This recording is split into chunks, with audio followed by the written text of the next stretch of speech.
मित्रों, मेरे प्रिय दर्शकों, यूट्यूब चैनल के दर्शकों, पंडित सोम व्यास का आपको नमस्कार। सभी को राधे राधे।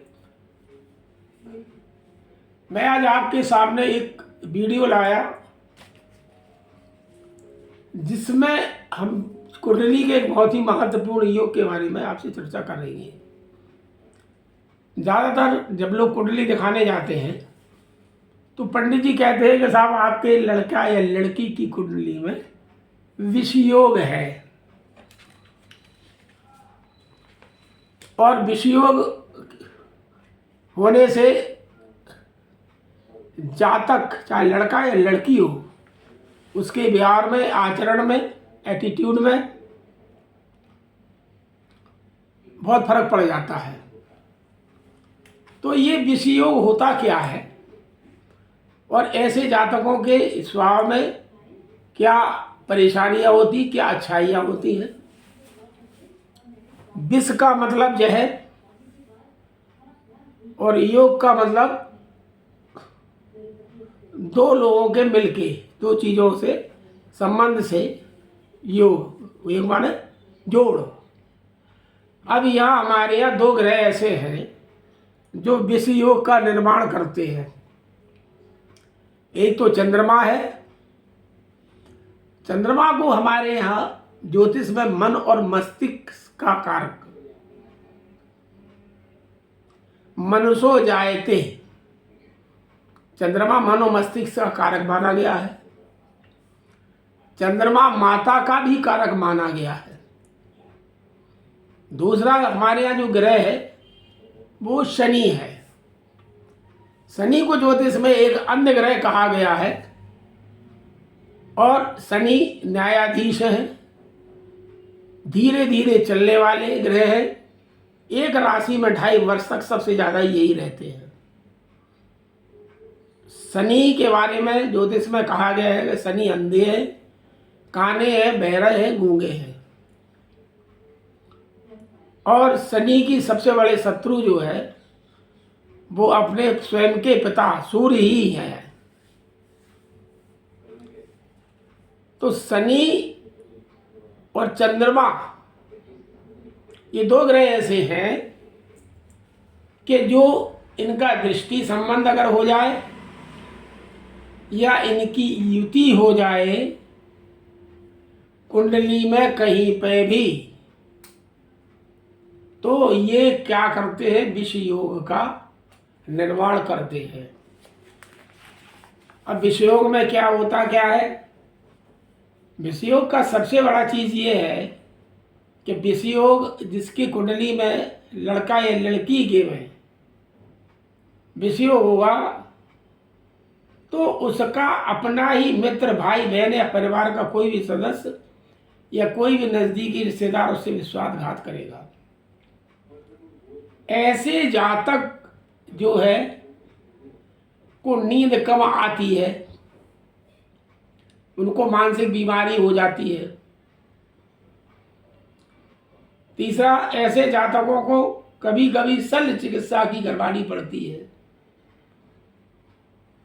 जातक देर रात तक जगता है, चाहे लड़की हो या लड़का हो, नींद नहीं आती है। ऐसे जातक को डिप्रेशन की शिकायत होती, मानसिक रोग हो जाता है। और सबसे बड़ी चीज है कि अगर ये पूरी तरह से अगर विष योग है कुंडली में, तो जातक चाहे लड़का या लड़की झूठ बहुत बोलते हैं, तत्वों को छिपाते हैं, उनमें चोरी की थोड़ी सी प्रवृत्ति भी जाग जाती है। दूसरा क्या होता है कि ये जातक होते तो बड़े शार्प बुद्धि के हैं, इनकी मेमोरी बहुत अच्छी होती है, पढ़ने लिखने में भी तेज होते हैं, लेकिन ये जो है डिस्ट्रक्टिव ब्रेन कहलाते हैं, कंस्ट्रक्टिव ब्रेन नहीं। ये जो है मतलब लड़ाई भी करा सकते, किसी से झूठ भी बोल सकते, फरेब भी कर सकते, और यहाँ तक ये फ्रॉड भी कर सकते हैं। झूठी बात बना के, बढ़ा चढ़ा के बनाना, इधर उधर की करना, चापलूसी करना है, इसका इससे कहना, इससे कहना, ये इसके अंदर ये सबसे बड़ा ऐब है। अब ये कुंडली में होता कैसे है, तो जब दो ग्रह चंद्रमा और शनि अगर इनके दृष्टि संबंध है, आमने सामने है ये, या इनकी युति भी किसी भी खाने में बन जाएगी। जन्म पत्री के 12 खाने हैं, 12 खाने में कहीं भी अगर शनि का और चंद्रमा की युति मीन्स दोनों एक इकट्ठे बैठ गए तो ये योग बन जाएगा। अगर अलग बैठे भी है तो उनका दृष्टि एक दूसरे से दृष्टि संबंध होने पे भी ये बैठ जाए, बन जाएगा, विषय योग बनेगा। अब इसमें क्या है कि शनि की जो है दृष्टियां होती हैं 3।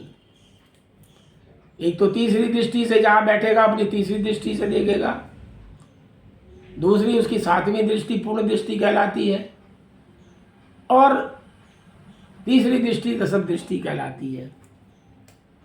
वैसे तो अगर ज्योतिष में जाएं हम तो गहराई से तो 2/3 3/3 आधी दृष्टि आदि होती है, लेकिन जो यहाँ पर जो विषयों का वर्णन हम जो कर रहे हैं वो इसी के अंदर ही होता है।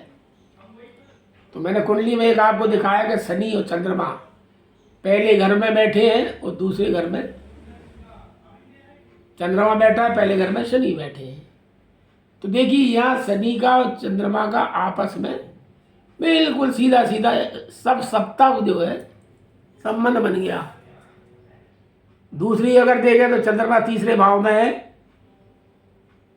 तो शनि की लग्न में तीसरी दृष्टि पड़ रही है, वहाँ पे भी योग बन गया। तीसरा ये है कि शनि की 10वीं दृष्टि चंद्रमा में दशम भाव में बैठे है तो ये भी एक युति बन रही है। तो ये सारी जो है जितनी भी युति ये बन रही है ये विषयोग कहलाती है।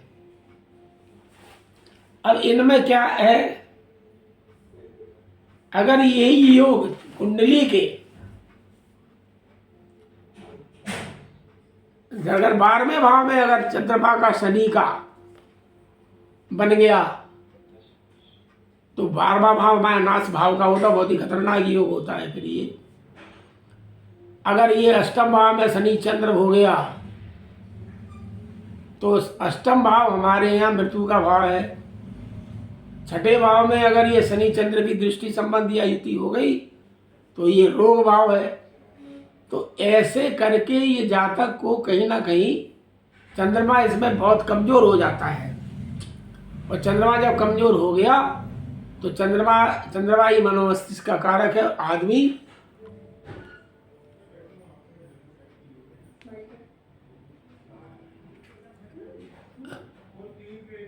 आदमी अपनी बुद्धि का इस्तेमाल नहीं करता है और वो लड़ता है, झगड़ता है, गुस्सा करता है, माता से लड़ेगा।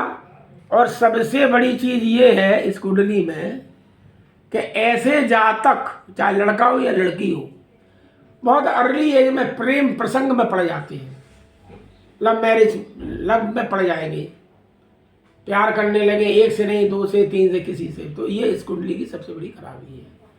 अब इनके अंदर अगर हम चर्चा करें तो 12 खानों में चंद्रमा और 12 खानों में शनि की तो बहुत बड़ा वीडियो बन जाएगा, तो वो आप लोगों के लिए नहीं, सिलसिलेवार करे से एक एक करके हम इसकी चर्चा करेंगे कि ये शनि जो है चंद्रमा का विषयोग कब बढ़ जाता है, कब कम हो जाता है, इस बारे में मिलते हैं हम अगले वीडियो में आपको। और इन्हीं के साथ आपसे अनुरोध करते हैं कि मेरी चैनल को सब्सक्राइब करें, लाइक करें, शेयर करें और अपने कमेंट जरूर करके बताएं कि ये वीडियो कैसा लगा। श्री राधे।